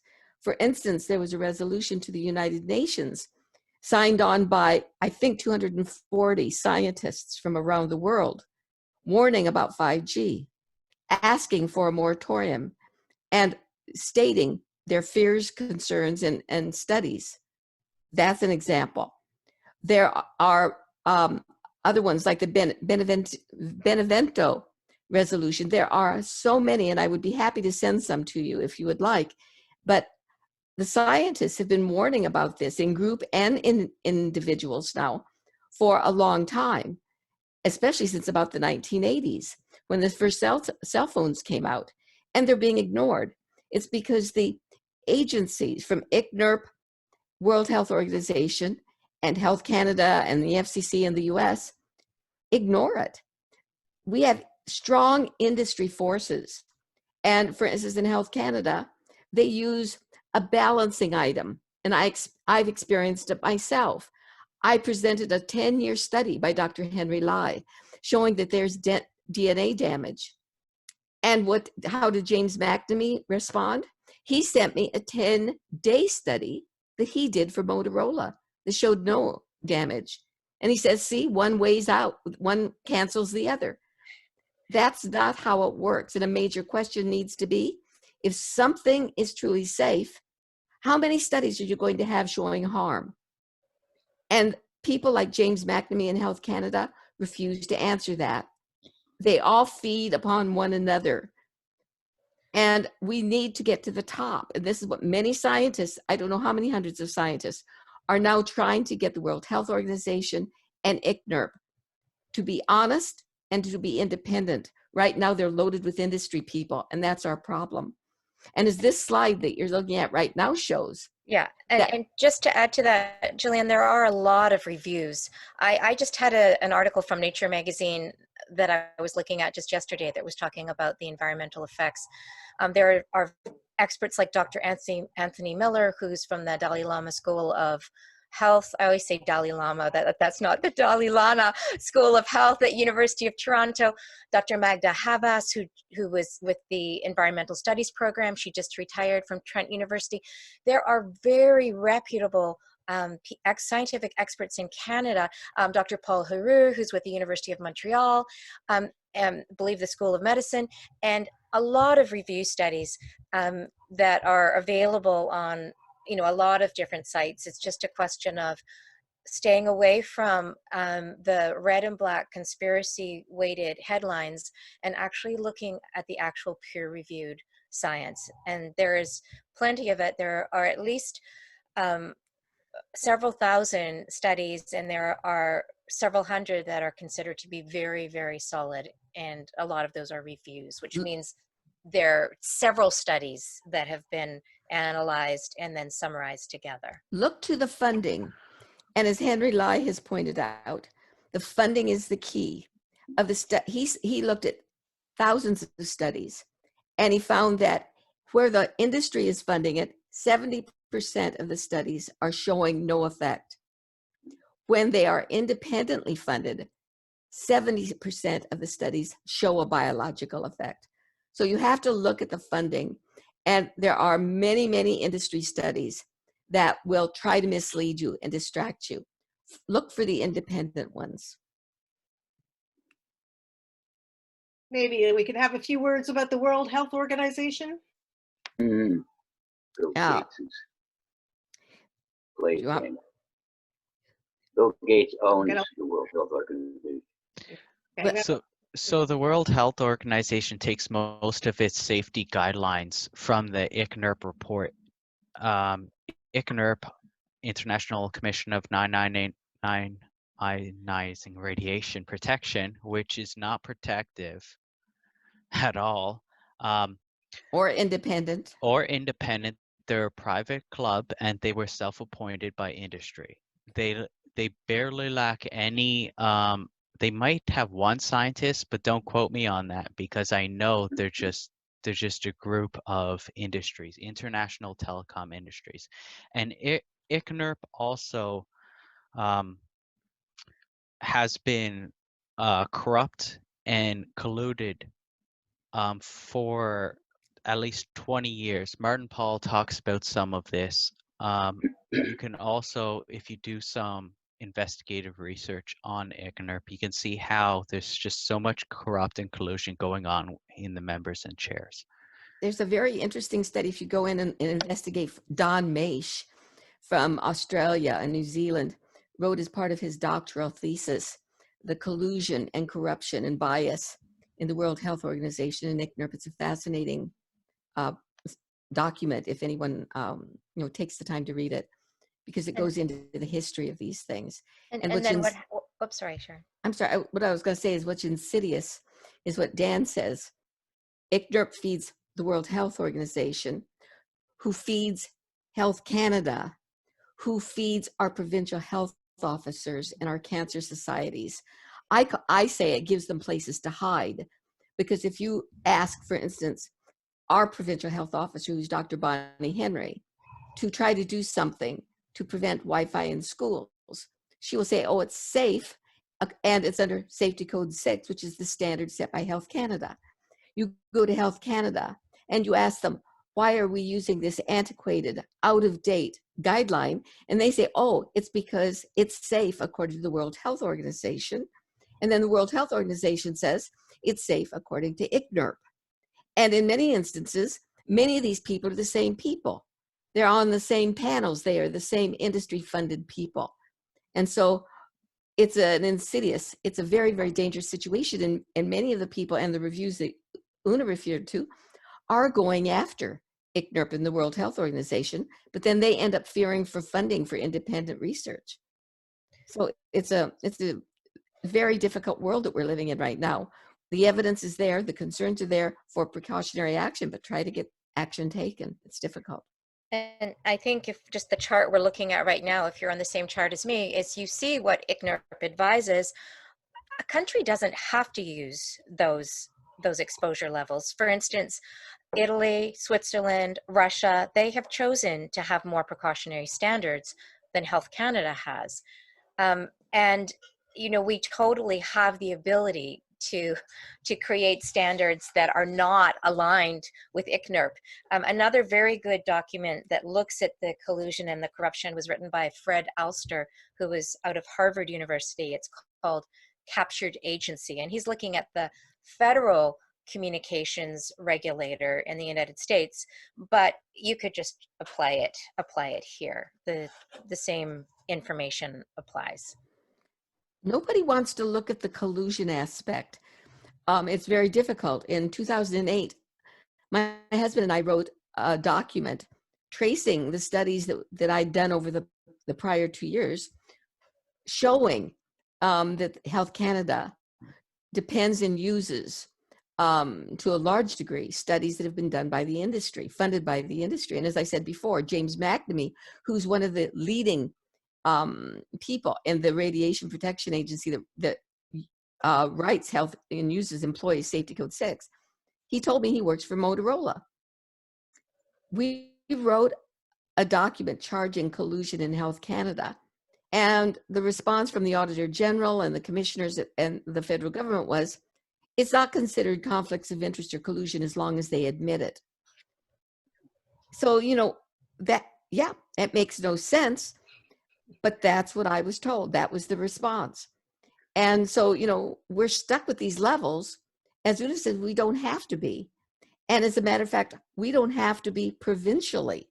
Safety Code 6 itself says, Safety Code 6, which is the guidelines that Canada uses, that Health Canada uses. In Safety Code 6, it says two important things. First, Safety Code 6 applies only to visitors to and workers at federally regulated sites, for instance, cell phone tower sites, Second, provinces can set their own guidelines. They cannot exceed Safety Code 6, but they can set their own guidelines. Now, of course, industry would have trouble with this, but it is possible that we could get better guidelines if our provincial health officers and our provincial agencies would take the lead on this.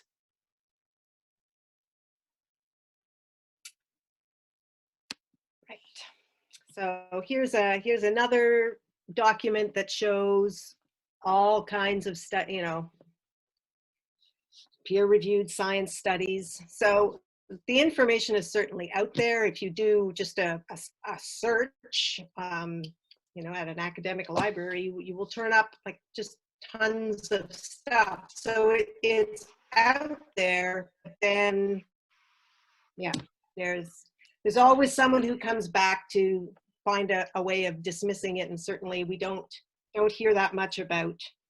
Or if we do hear something about it in the mainstream media, then the next day or very soon thereafter, we'll hear the counter story just to keep the confusion going. So I'm just going to skip through these. I mean, as I said, this PowerPoint is largely there so that you can go back. But Dr. Martin Blank is another person who has spent a lot of time working on these issues. And unfortunately, we did have a yes, he has unfortunately, died. he's died. Yes. Yeah. Andrea, Yes, we were going to have a pause. Go ahead. One question we were going to, or one issue we were going to address, and there was a question about it, and we've kind of gone past it, was the satellite issue. May I speak to that just for a moment? I won't speak long. I want to bring forth this idea of the commons, which I've seen in some of the comments. People are asking about various legal tactics that could be taken, and we can look at that a little bit later, but this is one of them. The public trust doctrine says that all of us in Canada, that the air, the water, the soil, the flora, and the fauna, that those are all things that we communally own, and that we have the right to a safe environment.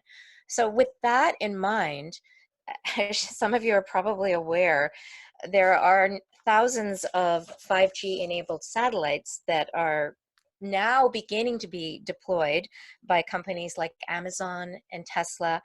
In Canada, they're looking at close to 40,000 satellites altogether, not in Canada, in the whole.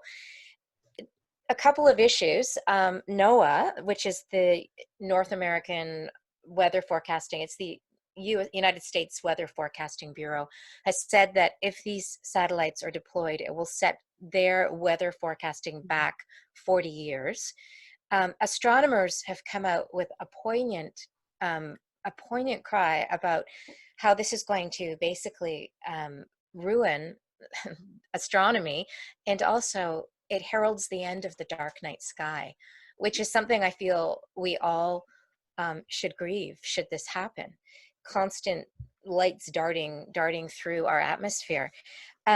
According to a document that I was just rereading last night on Telesat Canada's website, that they are in partnership because there's a federal decree to create universal broadband, which is internet, to create high-speed internet for the whole nation, and it's supposed to be at a certain download and upload speed. And Telesat has grabbed onto that funding, which is not unusual. It's the telecoms that are getting this funding, and they have $1.2 billion coming from the Canadian government to provide satellite internet to rural Canada. And I'm sorry, they have $600 million, but they plan to generate $1.2 billion in profit. And there's an additional $85 million that they're somehow getting from another government fund, and they plan on launching approximately 300, what they call LEO, they're low Earth orbit satellites. And they're going to be using this funding, and these are going to be accelerated for 5G. So those are their 5G constellations, plus they have the other ones that are going to be 4G for now, and then could be in 5G enabled. So this is something also that we need to be very concerned about, not only having this technology on the ground, but now having it in the skies. And my question is, are there going to be any untouched places left? Which is going to make it very difficult for Yeah, people well, that who suffer from EHS right now. Mhm. No place to escape. Yeah, we are, of course, classically running out of time. So Una, carry on and tell us about what we can do in terms of speaking up and speaking out. And you can mix it in with the solution to the wired communities if you like. Sure. Okay. So we have to know that every antenna that is placed in Canada is controlled by the federal government. All we can do on a local level, if it's an antenna that we're allowed to have a consultation on, which is basically a freestanding antenna only, then our local government can write a letter of non-concurrence, which means they don't want that freestanding antenna. And that can be accepted by Innovation, Science, and Economic Development Canada, or it can be they can override that and they can say, sorry, we're putting this in anyway. What is happening is high-speed internet is now being deemed an economic essential service. So that gives them more power to override the limited local control there is. Now, when it comes to these small cells, like me looking out at the pole at the end of my driveway, there is no need for us to be consulted or for a local government to give permission. The only person that needs to give permission for this small cell to be placed is the person that owns the property it's being placed on. So where I live on Salt Spring Island, it's BC Hydro, and they get rent on their poles for having these TELUS small cells placed on them. My guess is they're going to say yes. And also what Andrea said about 5G transmitters being placed on homes in the United States, guess what? That can already happen here. If for some reason BC Hydro says no, then TELUS can go to my neighbor next door and say, we'll pay you several $1,000s a month to put our 5G transmitter on your roof. Do you accept? As long as it's placed on an existing structure, if they say yes, there's no need to let anybody know. Granted, there are a few little softenings. Oh, they will take into account how it would affect neighbors, et cetera, et cetera. But basically, we're looking at a situation where we have a loophole in that Innovation, Science, and Economic Development Canada policy, which needs to be closed. We have Safety Code 6, which needs to be revised. As I said, I've just been a part of a launching of a federal appeal that sets out a very clear list of demands, which I suggest when it will be up on Frank Clegg's Canadians for Safe Technology site. I suggest you look at it, and if you support it, you sign it, and also bring your organizations on board. I'm not going to go into all the details of that. The last very important thing to know, though, is that there was just a report done called the Yale Report by the Broadcasting Commission, and basically what they have advised is that ultimate control for telecommunications be given to one body in Canada. At this point in time, there was a little leeway if they wanted to put a small cell transmitter on a multiple dwelling building, or if they wanted to put it on municipal property, that the local government could say no, or the apartment dwelling owner could say no. And that's just based on other legal kind of precursors that have occurred, that those rights are in place. But they want to create a consolidated body. They're looking at making it the Canadian Radio and Television Commission, and that they would have overriding authority to say that antenna is going in because they don't want to impede the build out of the 5G network. So now is really the time for us to act. We need to act locally, and I really encourage us to do this with our neighbors, face to face.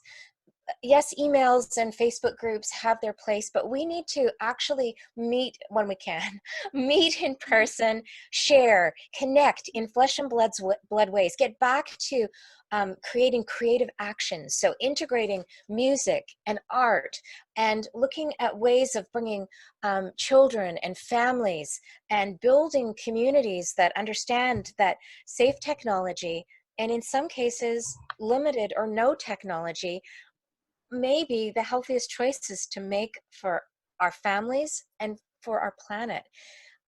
Locally, you might want to create letter writing campaigns or petition campaigns, educating local government, going to the meetings, even if antennas are not on the agenda, go there and bring up the conversation. You only get a minute or two, so plan what you're going to say very carefully. If antennas are on the agenda, get a large contingent out. We recently did that on Salt Spring Island, and we were able to get a radio tower that was for emergency purposes but could have been used for 4G and 5G. We were able to get that shut down because we mobilized. I'm not saying it doesn't take a lot of work, but it's possible. And we need to start from the ground up. We need to change our own consumption habits, and we need to change, we really need to validate what we want, what kind of life we want for ourselves and what we want for the planet, and then to very clearly and in a very calm manner come forth with that. So on this new site that I'm going to launch as soon as I can, I will have, as I said, a lot of templates and a lot of suggestions for how to build a movement. So to make it easy for you, because I've already jumped through a lot of the hoops, I've taken the best of what I found internationally, edited it to make it applicable to Canadian regulations. Yes, there are legal things we can do.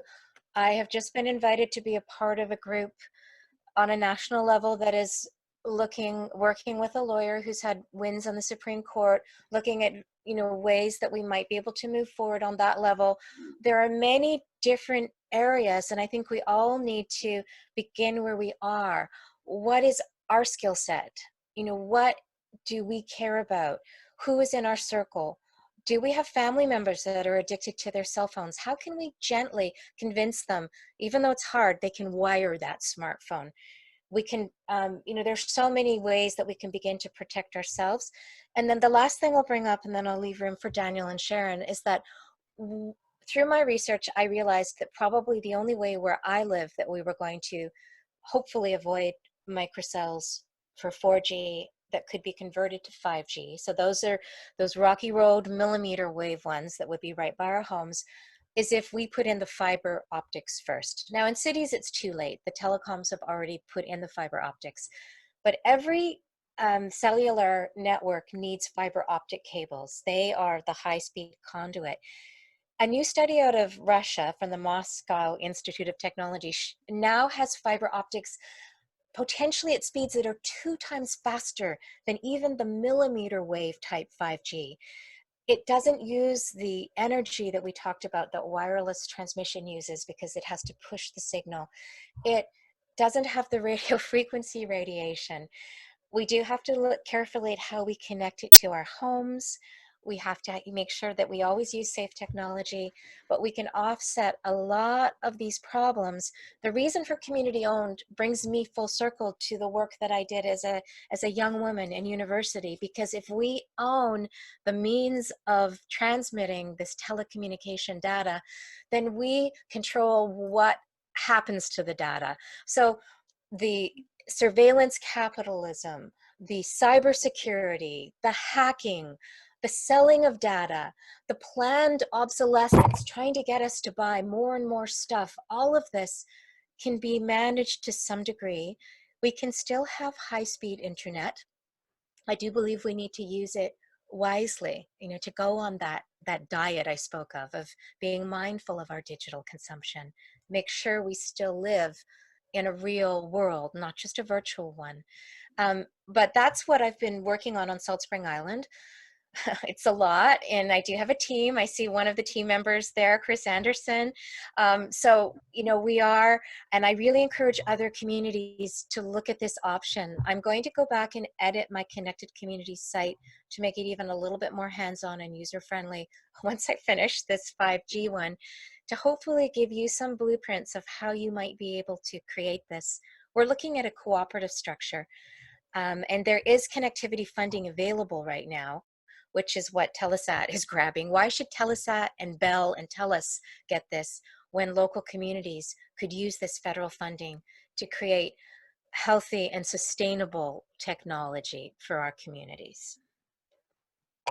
Right. Well, I think since we have only 10 minutes left in the overflow time, we should go to some questions. Hi, Andrea. This question might flow nicely from what we've just been talking about how do we organize effectively, and what can we do next? Could the panel talk about what lessons we could draw from counties, towns, cities that have made the decision not to proceed with their 5G installation in terms of how we want to do effective lobbying in Canada? I'm just going to say quickly, we can't do that here. We cannot pass bylaws or ordinances that regulate the siting of antennas. So that's why I really want to get my site out. We can't look to the United States for that. We can take heart. We can create moratoriums. We can create platforms, but ultimately we do not have authority over what gets placed on our streets. But this is one of the campaigns that we need to be starting. It's vital that we address this loophole. It's a loophole that we've been fighting for years. And it's the loophole that is, if it's an existing structure, they can put a transmitter anywhere they want. This makes no sense. And the reason for it was in 2003, because they wanted to have co-location on towers so they didn't have to go to the expense and, quote, ruin the environment with so many towers. And now this is expanded to the point where they can put it just about anywhere. I know that Una and I have had a little bit of discussion about this, and I intend to investigate further about municipal right-of-ways, because if the municipality owns the property, it does have a right to get involved with the siting. I don't know how much, if there are any precedents along that side, and if it indeed now is the fact that they're saying if the internet 5G is an essential service, that poses another problem. But I would encourage everyone, if we're going to start a movement, and I hope to gosh we do, and I think that thank you to Andrea and everyone for organizing this, because I think it's the first of a webinar that we should continue across the country. We need to join as many groups as we can together, and there are many groups now in Canada. And one of our goals should be to force ISED to change this loophole. We have a right not to have the telecommunications industry force us to live with these things outside our homes without any input, without any notification, and without being properly informed about the dangers. Yeah, I think that's a great idea, and I'm feeling conscious that we are pushing our time limit. And so my question would be, Jillian, we were going to do a little poll to ask people if they're willing to be contacted by email, and this might be a good time to do that, just because I feel that this has been a tremendous joining of the coasts, and I think it would be great if we could have a follow-up meeting, and it would be nice to be able to contact people to figure that out. And, you know, as I said at the beginning, also possibly include the third coast. I don't know what's happening on this in the north, but I know that cell phones up there are also a very important means of being in touch with family members who are not there. So it would be good to involve them as soon as possible. Are there any other questions? I just wanted to add one thing of the last question about possible solutions. Now, Sharon and Una does have raised some good points, and definitely we need to close some of those legislative loopholes. Well, I wanted to approach the solution on a human aspect and marketing as well. We're fighting against marketing industries. Now, we could market as well safer and wired communities. One way to do it is to look at the EH problem that's going to proliferate in the next coming years. More people who are going to be responding negatively to these technologies are going to look for a way out. They're going to look for regions, specific regions. If we can incorporate those regions for those people using health legislation, environmental protection, wildlife protection, as much protection as we can, we need to start looking at, you know, maybe we can't reverse and I hope we do, but maybe we can't reverse a lot of the regions, but maybe we can introduce legislation, or we can introduce bylaw contracts with some municipalities, depending on the province that you're in, that can promise or provide a safe environment. Because I see in the future, this issue is not going to go away. And the awareness of it is just going to keep compounding. So I really do see in the future, actually regions competing with one another on which one has the lower exposure than the other. Which of these regions have a lower impact to biological health? So we could even progress when we contact our municipalities, when we contact our officials, provide positive progressive solutions. The way to go is a more responsible and safe technological approach. And I really see a benefit if we can advertise or at least brand into the mind of the local politicians with these regions. Maybe you would want a city in the future where there's lower exposure limits than others. And the reason why is because I know as this issue progresses, you're going to see the people that have money are going to willing to move to over to those regions. You're going to see more tourism. This issue is going to go and become in the public conscious, in the public mass. So, will you want to go to a hotel?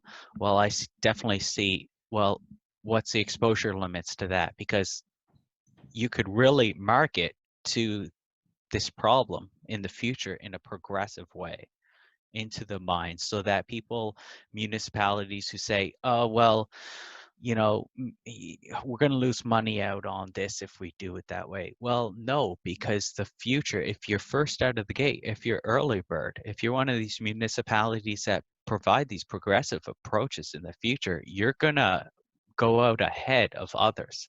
So we should see a race, and we should market as through the awareness as well, the race back to nature. Because building a computer world is not green. We need to build a human and natural world back. And we could have technology already. We have the solutions. We just need to put it in the wire. Okay. Yes, And- well said. And Daniel, I just want to add that on Salt Spring with our community-owned fiber, that's exactly what we're doing. That's one of our get on board with us methods, is to let people know that we can create a community that others will want to come to because of the fact that hopefully we don't have the radio frequency radiation that they have in the cities. Yep. And if I could just add, not with this topic, but before we close off, our website, Stop Smart Meters BC, has a lot of information and about cell phones and about general things. I know that your website, Una, is primarily about fiber optic. There's a lot of information we should be sharing back and forth with people. And Andrea, if you've got a website that I can publicize to the people in the coalition, I would appreciate if you'd give it to me so that we can all stay connected that way. Okay. Well, I'd really like to thank everyone who came out to listen. I really would like to thank our panelists. I would also like to thank Leonie Muldoon for suggesting and getting in touch with Chris Anderson, who then suggested that we should get in touch with Una and Darren. So it's created this very, I think, important connection. And Chris, maybe we'll get to fit you in somewhere another time. And obviously it is such a huge issue. It would have been fun also there is this brand new video that just came out that I had shown on this slide. And I did download it, but we won't have time to listen to it. But it's the 5G Do Not Consent. It's a short video that just came out, which is very fun to listen to and inspiring, and it might become our theme song. So thank you all so much. If the panelists want to hang back just a few minutes, we can say goodbye. 171 people, it looks like. Amazing. All right. very much.